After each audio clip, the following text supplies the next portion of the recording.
couldn't believe what I was hearing.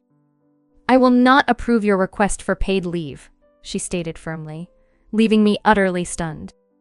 Her next words were even more shocking. "You constantly challenge my decisions. You don't have to return to work here." At that moment, something inside me snapped. I had reached my limit. "Are you sure about this?" I asked, hoping she'd reconsider. Her reaction, eyes wide with surprise, showed she hadn't expected my pushback. "It's unfortunate, really. My name is Ava, and this year I celebrated my 25th birthday. For 7 years, I've devoted myself to the corporation, making me one of the more seasoned employees despite my young age. My upbringing wasn't luxurious by any means.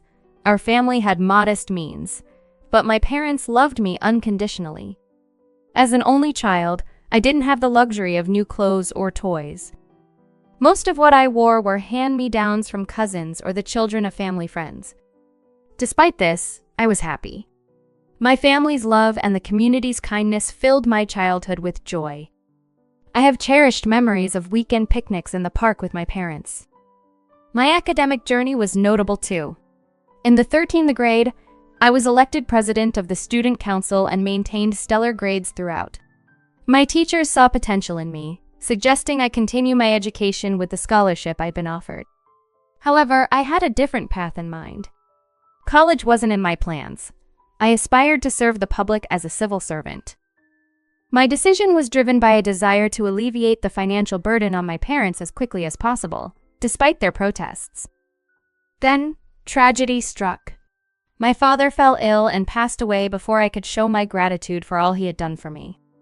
It became my mission to take care of my mother, stepping into the role my father had left behind. As years went by, I found my footing at work, earning the respect of my colleagues and leading a fulfilling life. My role involved training new employees and occasionally stepping in for my boss. The job came with good bonuses, allowing me to support my family with around $800 every month. Outside of work, life was rich with travels and adventures with friends, colleagues, and my boyfriend. Change is the only constant, they say. Our team experienced this firsthand when our manager was transferred, and in came a new leader. The new female manager, we learned, was none other than the president's daughter. Rumors flew about her lack of real-world experience, suggesting she had been coasting on her family status. The workplace dynamic shifted overnight. The new manager, who happened to be the company president's daughter, had been leading a life of leisure thanks to her family's wealth. Recognizing she needed a reality check, her father decided it was time for her to learn some responsibility by giving her a significant role within the company. This was a secret plan known only to the president and myself, intended to instill in her the value of hard work. However, her appointment was met with skepticism by many colleagues, aware of her lack of experience and her privileged background. The office atmosphere became tense, with a noticeable shift in dynamics that hinted trouble might soon find its way to me. One day, the trouble indeed arrived when I prepared a cup of hot coffee for her, following her specific instructions. However, her response was anything but grateful. "What is this? Are you trying to irritate me?" she snapped, looking at the coffee with disdain before abruptly throwing it in my direction. I couldn't dodge in time, and the hot liquid splashed onto my arm, causing immediate pain. I defended myself, saying, "I made it exactly as you asked." But she contested, claiming her request was for a drink that was warm, with an exaggerated amount of milk and sugar, far more than what is typically considered reasonable. Her reaction was a clear display of imposing her unreasonable standards onto others, a habit that seemed ingrained in her behavior. Apologizing, I offered to make another cup, despite her condescending remarks about my education and supposed competence. The sting from the burn on my arm became a physical reminder of the uncomfortable situation I found myself in. Despite looking forward to working with her based on the high praise from her father, the reality was turning out to be bitterly disappointing. Her harshness prompted an attempt from a colleague to intervene, but I signaled for them to back off, wary of becoming her next target. It had become a pattern. Those who crossed her often ended up pressured to leave the company. And now, it seemed, it was my turn to be in her crosshairs. As I was contemplating my next steps, She escalated the situation by grabbing my injured arm and squeezing it, as if to prove a point about her dominance. Her actions only fueled my determination to find a way out of this predicament. I managed to excuse myself, heading to the pantry to tend to my burn, all the while lamenting the turn my day had taken. The incident left a lasting impression, not just on my skin, but on my perception of leadership and the importance of empathy in the workplace.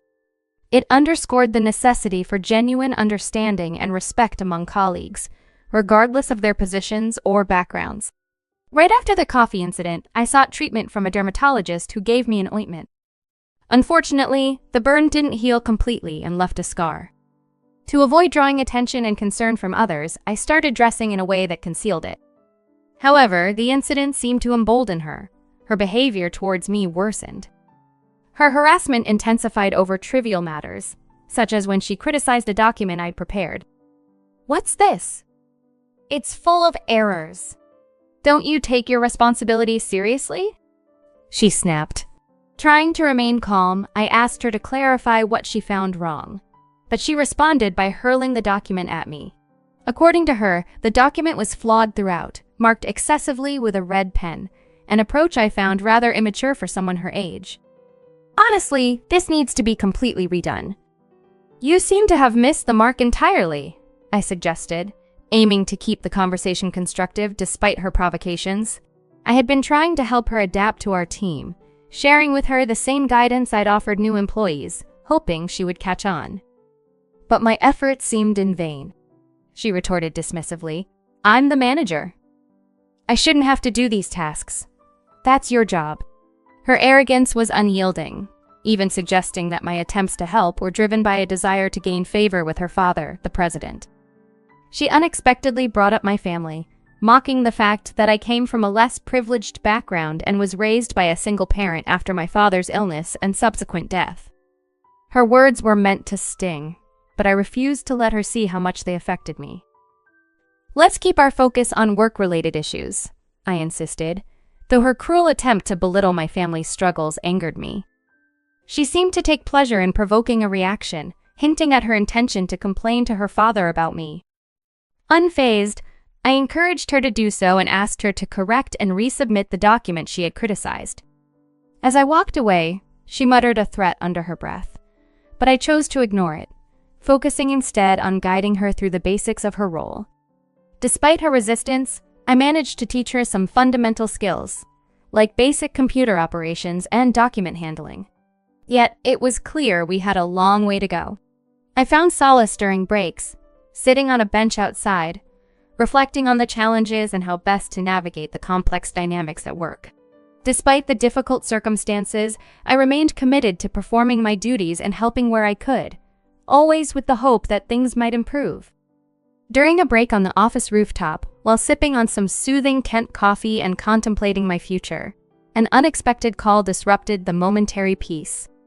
The voice on the other end introduced themselves as someone from Saver Hospital, delivering the heart-wrenching news that my mother had been urgently admitted in a critical state. My world seemed to stop. I struggled to process the information, my mind going completely blank. Acting on autopilot, I scribbled a quick note to inform my boss of my immediate departure and hailed a taxi to rush to the hospital. Upon arrival, after explaining my situation to the reception, a kind nurse led me to where my mother was being cared for.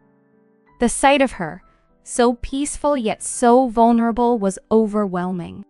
The doctors informed me that she had collapsed at work due to her long-standing heart condition, which, despite being stable until now, might have been aggravated by the emotional stress following my father's passing. Overcome with grief, I held her close, tears streaming down my face. In the days that followed, as we prepared for the funeral, I reached out to my manager, Allison, to request my very first period of paid leave, explaining the tragic loss of my mother. Her response was cold and devoid of sympathy, outright refusing my request and suggesting that if I had issues with this decision, I need not return to work.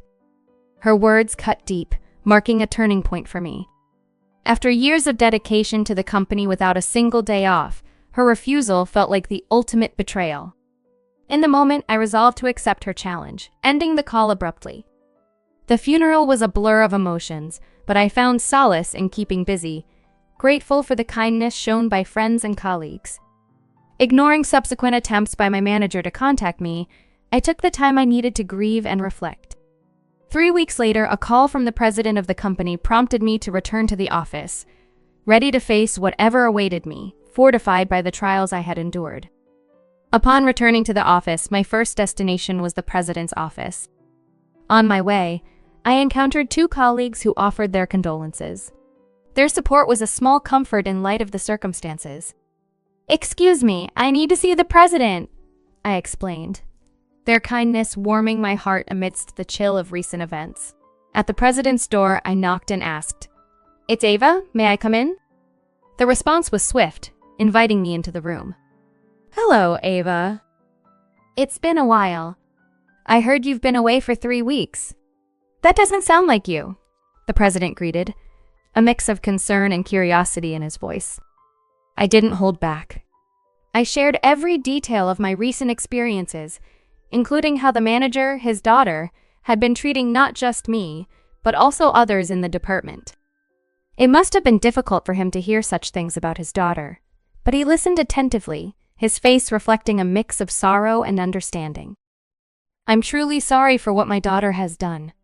My wife and I may have been too lenient with her, and this is the result," he admitted, his voice heavy with regret. The president's acknowledgement of his part in the situation, his openness to seeing his daughter's flaws, made the conversation easier than I anticipated. "Ava, you've shown great strength and integrity. My decision regarding my daughter was misguided, and for that I apologize," he continued, promising to reach out to those who had felt compelled to leave because of her actions. He then shared something that took me by surprise. The entire department had staged a protest in my absence. "I had no idea things had gotten so bad," I admitted, shocked by the extent of the unrest. "We need your help, Ava. Simply having my daughter step down won't fix everything. Can you assist us in making things right?" he asked, his earnest gaze meeting mine. Without hesitation, I agreed. The well-being of the team and the department was too important to ignore. As I was gearing up to help mend the situation, Allison, the manager in question, reached out in desperation. "How long will you be taking off?" she asked, her voice laced with frustration and confusion. It seemed she had forgotten it was she who suggested I need not return. "The office is in chaos. We need you back," she implored, ignoring her previous stance. With a sense of duty, I returned to the office, only to find it deserted and silent, an eerie echo of normalcy. It was then, amidst the quiet, that I heard an outburst from the direction of my department. Approaching cautiously, I found Allison amidst a meltdown, blaming me for the department's disarray. "It's your fault. Everyone left after you did, and now I can't get hold of anyone. How are you going to fix this?"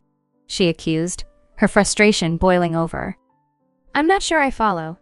"It's not fair to pin this on me," I replied, maintaining my composure despite her unfounded accusations. She eventually backed down, but the interaction left a bitter taste. It was clear that resolving the department's issues would be no small task, but with the president's trust and the support of my colleagues, I was ready to face the challenge head-on. As I stepped into the once bustling office, now eerily silent, I found Allison in disarray. The office had been without its team for merely half a day, and the effect was palpable. Allison, once the epitome of control and authority, now seemed lost, overwhelmed by the unfamiliar task of handling incoming calls herself. Her appearance, usually meticulous, had given way to dishevelment, her hair unkempt, her once immaculate nail polish chipped, and her jacket, presumably discarded in haste, bore signs of wear. Observing her in this state, a part of me couldn't suppress a chuckle. "Looks like the tables have turned," I commented, unable to hide my amusement at the irony. Her response was quick, fueled by a mix of embarrassment and anger. "What did you just say? This mess is your doing," she accused, her face flushing with frustration. I stood my ground. No one is willing to follow a leader who relies solely on authority without genuine competence. Her anger escalated, threatening to fire me and claim control over the company, a claim that seemed more out of desperation than conviction. Her confidence, however, seemed to waver as I calmly accepted her decree. Surprised by my lack of resistance, she stared at me, incredulous. "You do understand you're being fired, right?" she pressed. Acknowledging her statement, I began to collect my belongings, navigating through the chaos of papers strewn about the floor. As I did, she hesitated, questioning my immediate compliance. "Are you seriously resigning?" Her earlier bravado had evaporated, replaced by a hint of desperation. "Shouldn't you at least finish the day's work?" she suggested, her voice betraying her concern. I paused, taking the opportunity to remind her of the legal implications of her actions, specifically the illegality of denying justified paid leave. Her complexion paled as the reality of her situation set in. I pressed further, emphasizing the human aspect of our work environment and her unsuitability for her managerial role, hinting at the deeper issue of empathy and understanding within leadership. Her defense, a personal attack on my family, mirrored her earlier insult towards mine, showcasing the cycle of disrespect she perpetuated. Despite her attempts to differentiate us, I pointed out the similarity in her actions towards those who had previously left under her management. Her attempts to justify her behavior only highlighted her inability to see the impact of her actions on others, further cementing my decision to leave. The confrontation, while tense, underscored the vast differences in our values and approach to leadership and respect within the workplace. Feeling utterly dismissed, I couldn't help but release a deep sigh as I glanced towards the corridor, my thoughts interrupted by Allison's confused murmur. "Dad, why are you here?" In that moment, the president entered the scene, his presence demanding attention. As Allison attempted to defend herself, blaming her failures on others' envy and claiming innocence, the president was quick to counter, showcasing evidence of her misconduct. The confrontation escalated quickly. The president, visibly disappointed, chastised her for her incompetence and the negative impact her leadership had had on the company. Despite her pleas and promises to improve, he made a firm decision to send her away for a real-life lesson in humility, far from the corporate comforts she was accustomed to, in a rural setting where her previous status held no sway. Left to her own devices, Allison faced a reality far removed from her previous life. Stripped of her managerial title and placed in an environment where she had to earn respect anew, she began to show signs of genuine change, acknowledging her mistakes and gradually adopting a more respectful and receptive attitude towards feedback. Back at the office, the mood had lightened considerably. The president's decision to grant the employees a day off in light of recent events was met with gratitude, and upon their return, there was a palpable sense of relief and optimism. Allison's departure marked a turning point, allowing for a restoration of peace and camaraderie among the team. In an unexpected turn of events, I received an apologetic call from Allison, who expressed a desire to return. However, recognizing the depth of her previous actions and their impact, I declined her request, prioritizing the well-being and stability of the team over her personal redemption journey. The president's efforts to reconcile with those affected by Allison's tenure paid off, resulting in not only the return of valuable team members, but also a noticeable improvement in the company's overall performance. As for myself, stepping into the role of manager brought its own set of challenges, but with the support of my colleagues and a newfound confidence in my abilities, I navigated these responsibilities with a sense of purpose and commitment. In a beautiful twist of fate, amidst the professional upheaval, my personal life flourished. My partner of 1 year proposed, filling me with indescribable joy. As we prepare for the arrival of our child next year, our hearts are full of anticipation and happiness. The journey here hasn't been easy, marked by both physical and emotional trials, but the unwavering support of those around me and the compensation I received for the hardships endured have paved the way for a brighter, more fulfilling future.